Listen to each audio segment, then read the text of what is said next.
Welcome to the Jaros Health Podcast, where we make it easy for you to better serve older adults. This is a weekly Jerry on Ice segment that is a collaboration with the Institute of Clinical Excellence, the official Con Ed provider for the Jaros community.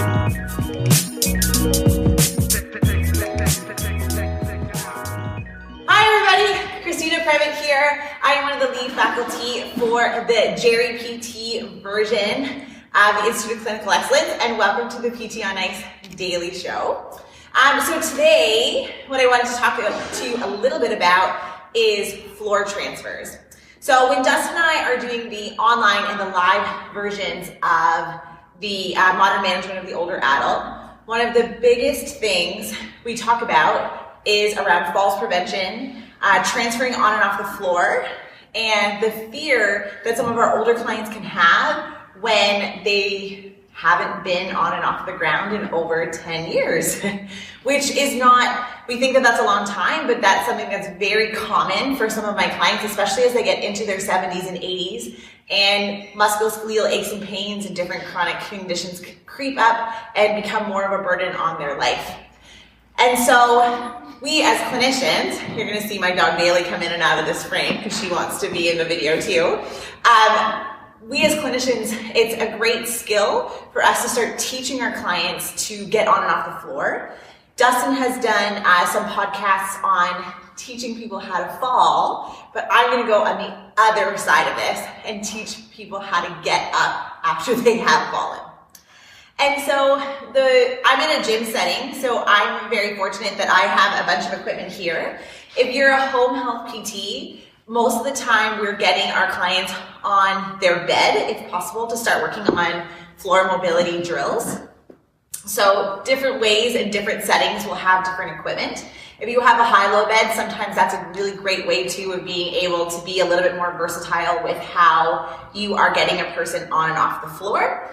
And then as we transfer into more outpatient orthopedics and into the gym setting, this is when we're getting into like the illustrious burpee. So we're going to talk about different ways that we can start transitioning people on and off the floor.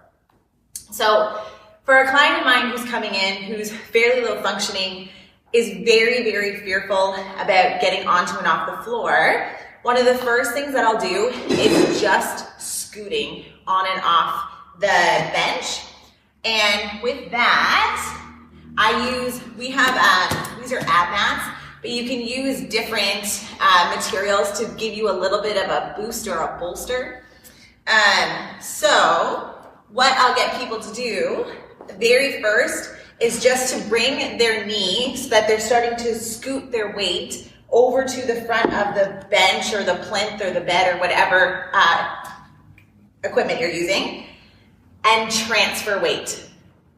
The nice thing about this is that the two ab mats have given me a little bit of a riser, and so my hip is pretty much at the level of the bench anyway. And so because of that, it's really easy for my client to just shift. Because there's a lot of the fear too, right? Because what happens if I get into this, oh shit, I'm off the bench and I can't get back. So the next thing I get people to do if they feel okay with this is a little bit of a turn.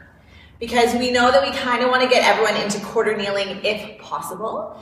For some people who have a joint replacement or have arthritis that is present at the knee, being on your knees and kneeling can be really painful and uncomfortable.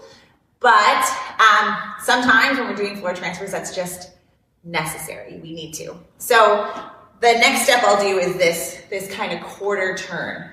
And this places me in line, same thing from a height perspective. I'm really close to the side of the bench, so then I can just transfer. This allows me to use my client to use a lot of their upper extremity, so that if they don't have the same reserve or strength in their legs that they may need, then we'll be able to progress them with less use of their upper extremity, for example. But they also have a little bit more confidence. Once they're here, I start taking the ab mats away. The nice thing about using these too is that they're nice and spongy. They're relatively inexpensive. And so even for my clients who have some pain with kneeling, it tends to be pretty well tolerated. So we try and get them here. So eventually we want them to be able to get into this quarter kneeling or lunge type of position.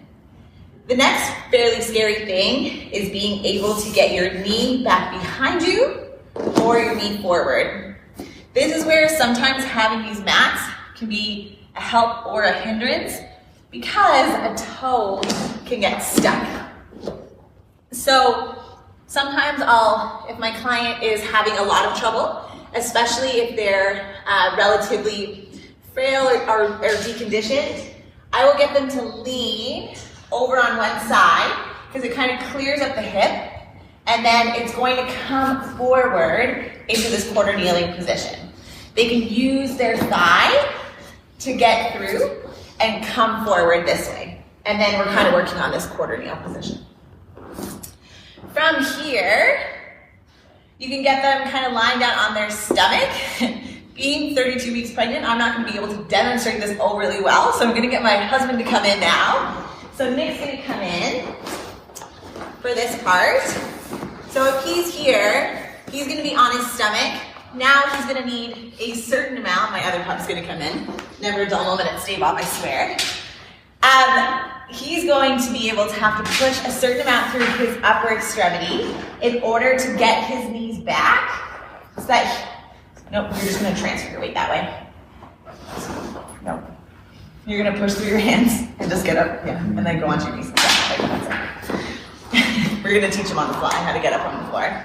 So from here, now he's in this quarter kneeling position. He can place his hand on the bench, bring his knee up, yeah, and then he can kind of scoot. From here, we can start getting him to transfer from standing to sitting. So he's going to stay on the edge of the bench. We're going to do like a modified burpee. Stand at the edge here on the side. So for some of my clients who have progressed a certain amount and are in some of our group exercise programs, this is what I call the burpee. So what Nick's going to do is he's going to bring his arms or hands down so that they're on the mat. Then he's going to walk out so that his belly comes onto the floor. So walk your hands out. Good. And then he's going to push up. And he's going to bring his weight back into his toes. Then he's going to scoot his butt up. Yep. And you can either walk your feet in like that or walk your hands in. And he's going to stand. Perfect. So this is kind of a modified burpee. What I can get my clients to do too is they will always have a bench here so that they're able to progress or use this as they get tired. Go again. So he's down on his knees, comes down to his stomach, presses out from there, moves his hands close to here. Yep, hands on the bench. And then if he's having trouble with that, then he can kind of use his hands to get up. So ways that we can modify so that people can still do this type of movement in a group-based setting, but also feel like they have this as a extra help. Because we know that when some people have fallen and they can't get up, if they can at least reach a chair or a table, something that they can anchor into with their upper extremity, then it can help a lot. So last thing that we're going to talk about is what happens if we know that it's really important we have a recurrent faller, and we're not really sure if they're going to be able to get up. You're going to put this on first. So this is what Dustin and I call the oh shit moment. So what we will do is we will use gait belts.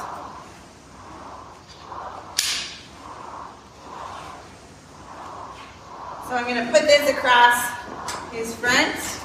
I will put this across his bottom, like hip area.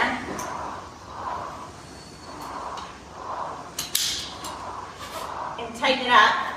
And then he's going to go onto the ground. And we're in this moment where we're like, oh no, he can't get up. What am I going to do? Now, I'm going to use my deadlifting skills. Get him to place his hands underneath, and I'm going to say on the count of 3, we're going to get up together, and we're going to go 1, 2, 3, up. He helped me a lot, but this allows me to have a little bit more leverage, and I'm essentially just helping and deadlifting the person up off the floor, and then we can kind of scoop and try and get to a surface that will allow them to get up. All right, guys, that's my floor transfers 101. If you have any questions or comments, feel free to place them in the comment boxes below. We just started our next cohort of the online modern management of the older adult course. We are finishing May 12th, which is very close to my due date, so we're gonna see if I make it. But we have our next cohort starting June 9th. So if you're having a serious case of FOMO around not getting onto the online cohort, the 9th cohort is up on the PT on Ice website, and you can sign up there. Bye, guys. Thank you for listening to the weekly Jerry on Ice segment of the Geros Health podcast. If you found this episode helpful, you should go to geroshealth.com to check out our course offerings that will make it easy for you to better serve older adults. Once again, that's GEROS health.com and click on the courses tab. Thanks for listening.